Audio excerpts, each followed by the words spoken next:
Story शुरू करने से पहले मैं आप सबसे एक रिक्वेस्ट करना चाहता हूँ कि प्लीज मेरे चैनल को सब्सक्राइब करें, वीडियो पसंद आए तो वीडियो पे लाइक करें और जितना हो सके अपने फ्रेंड्स को शेयर करें। इससे मेरे चैनल को सपोर्ट और आपका प्यार मिलेगा, सो प्लीज कंसिडर इट।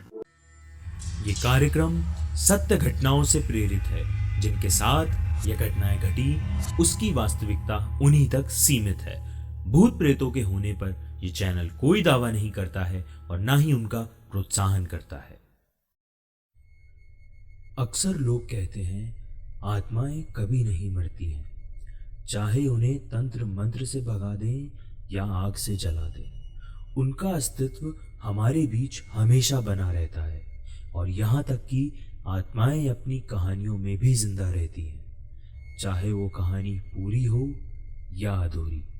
और कुछ आत्माएं तो उन अधूरी कहानियों का हिस्सा बन जाती हैं। क्या कभी ऐसा मुमकिन हुआ है कि आप रात को अलाप के पास बैठकर कोई खौफनाक कहानी सुन रहे हो और अचानक से खौफ आपके दरवाजे पर दस्तक दे दे? तो सुनने में ये बात बेहद डरावनी लगती है और हकीकत में अगर आपके साथ ऐसा हो जाए तो खौफ से आपकी जान भी जा सकती है। नमस्कार दोस्तों, आप सुन रहे हैं द हॉरर शो। आज की हमारी कहानी है एक हस्बैंड वाइफ जिनके दरवाजे पर आधी रात एक खौफ ने दस्तक दी और फिर उसके बाद जो हुआ वो सुनकर आपकी रूह कांप उठी। तो चलिए जानते हैं कहानी विनय और सीमा की। ये बात साल 2003 की है। विनय एक इंश्योरेंस कंपनी में काम करता था। उसकी कंपनी उसे अक्सर एक जगह से दूसरी जगह कस्टमर से मिलने के लिए भेजती रहती थी। तो कभी दिल्ली में रहता था तो विनय कभी पंजाब तो कभी राजस्थान। लेकिन इस बार विनय को जहां जाना था वो जगह दिल्ली से करीब 1080 किलोमीटर दूर थी। वो जगह थी नेपाल के कोई पहाड़ी इलाके की। तो विनय ने सोचा क्यों ना इस बार सीमा को भी साथ ले लिया जाए, उसका भी घूमना हो जाएगा। विनय की फैमिली में सिर्फ वो और उसकी वाइफ ही थे। विनय और सीमा दोनों नेपाल के लिए निकल गए और उस वक्त वैसे भी वहां बहुत ठंड का मौसम था और नेपाल में ऊपर से बहुत तेज बर्फ पड़ रही थी। वो लोग करीब 1080 किलोमीटर का सफर तय कर नेपाल में अपनी मंजिल तक पहुंच गए। सफर काफी लंबा था जिसकी वजह से वो दोनों बहुत थक चुके थे। रात के करीब 12:30 बजे रात में वहां एक ऐसा सन्नाटा था कि जैसे किसी ने इस जगह को श्राप दिया हो। उस जगह पर घर एक दूसरे से काफी दूरी पर थे। बाहर कड़ाके की ठंड थी और बर्फ भी गिर रही थी। विनय को अक्सर रात में कहानियां सुनने का बहुत शौक था, तो सीमा उसे भूत प्रेतों की कहानियां सुनाया करती थी। वो लोग अपनी रजाई में दुबक कर आराम कर रहे थे और सीमा विनय को कहानी सुना रही थी। तभी अचानक उनको लगा कि किसी ने उनके घर का दरवाजा खटखटाया। एक पल के लिए तो वो दोनों बहुत डर गए थे क्योंकि रात बहुत हो चुकी थी और सीमा डरावनी कहानी सुना रही थी। फिर उन्होंने सोचा कि क्या पता तेज हवा चलने की वजह से ऐसा हो रहा हो, इसीलिए उन्होंने उस आवाज को नजरअंदाज कर दिया। अगली सुबह जिस काम के लिए विनय आया था उसके लिए वो निकल पड़ा। विनय और सीमा घर में अकेले ही थे। सीमा को समझ नहीं आ रहा था कि वो घर में पूरे दिन वक्त कैसे बिताए। उसने सोचा कि चलो क्यों ना बाहर जाकर ही कुछ देख लिया जाए।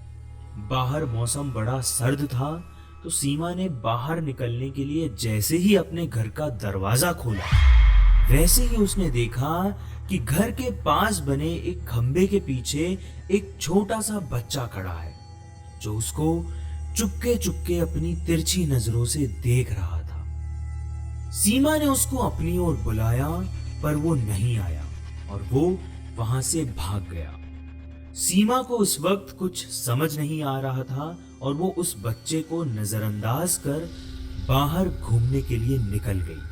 विनय और सीमा को वहां रहते रहते अब 2 हफ्ते बीत गए थे और अब उन लोगों का वहां मन भी लग गया था।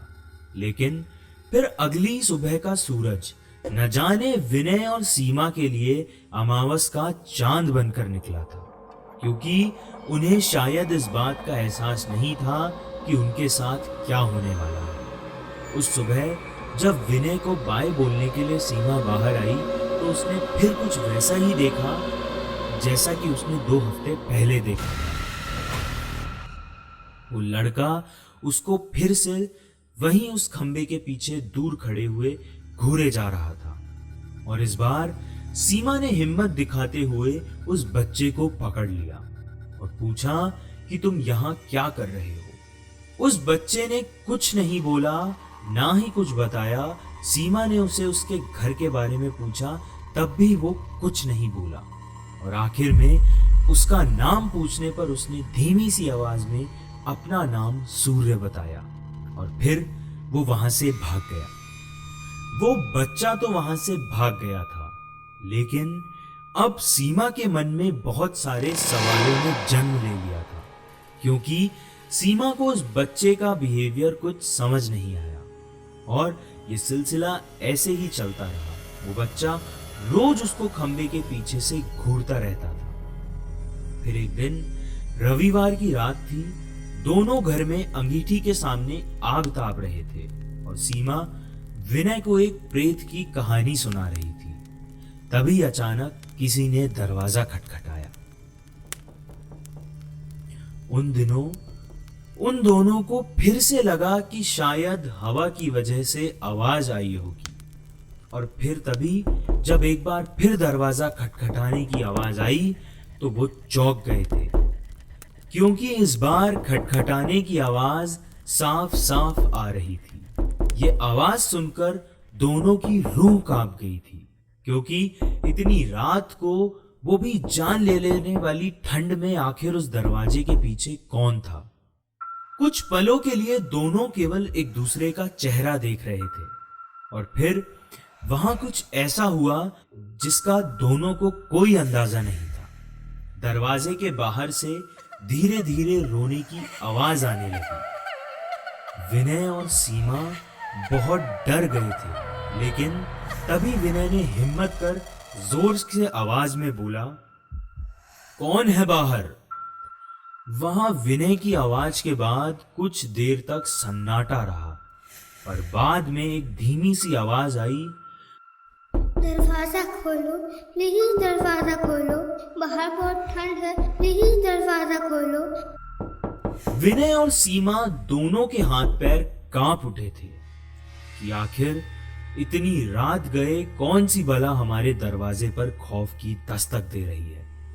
सीमा को यह आवाज जानी पहचानी लग रही थी। उसने कहा, ये तो वही बच्चा है विनय, कि उसी की आवाज लगती है जो रोज हमारे घर के बाहर खड़ा रहता था।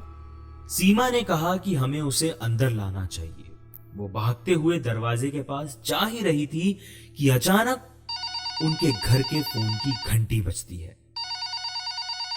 फोन सीमा की पड़ोसन का था। सीमा ने फोन उठाया। वहां से उस औरत की आवाज आई, हेलो जी, मैं आपको एक बात बताना चाहती हूँ।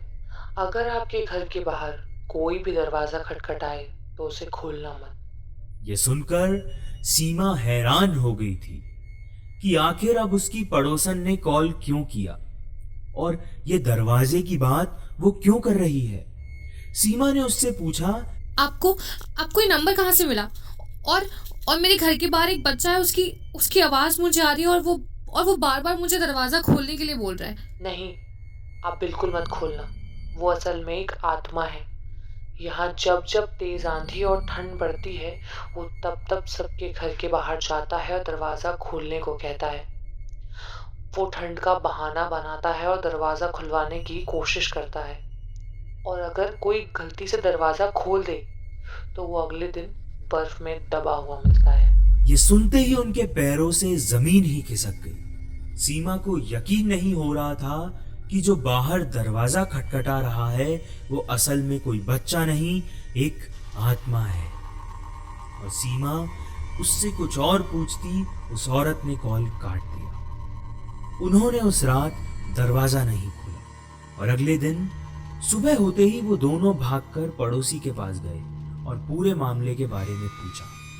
उस औरत ने बताया कि मैंने तो आपको कल कोई कॉल ही नहीं किया, मगर आप जो ये बात बोल रहे हैं ये सब सच है।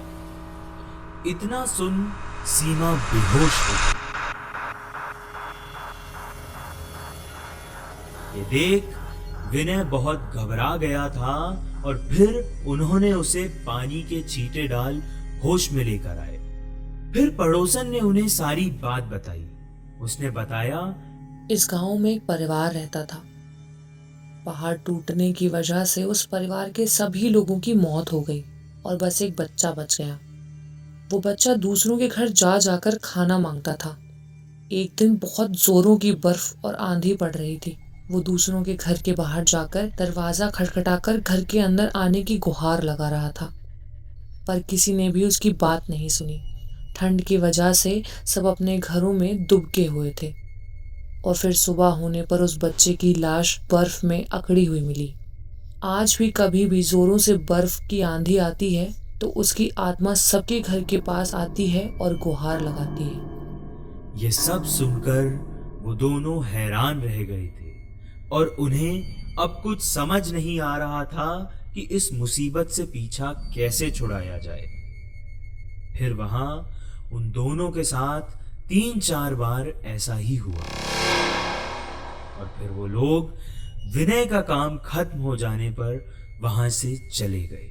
लेकिन आश्चर्य की बात ये थी कि वहां से जाने के बाद भी सीमा को कभी कभी वो बच्चा दिखाई देता था। तो क्या सीमा के पास कोई शक्ति थी या सीमा खुद एक प्रेत थी?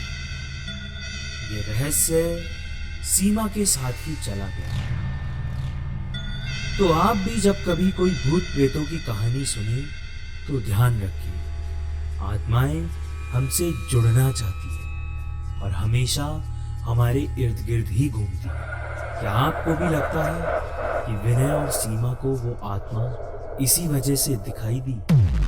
आप इस सवाल के बारे में जरूर सोचिए। अभी के लिए मैं आपसे अलविदा लेता हूं और जल्द ही मिलते हैं नई कहानी नए कहानी से।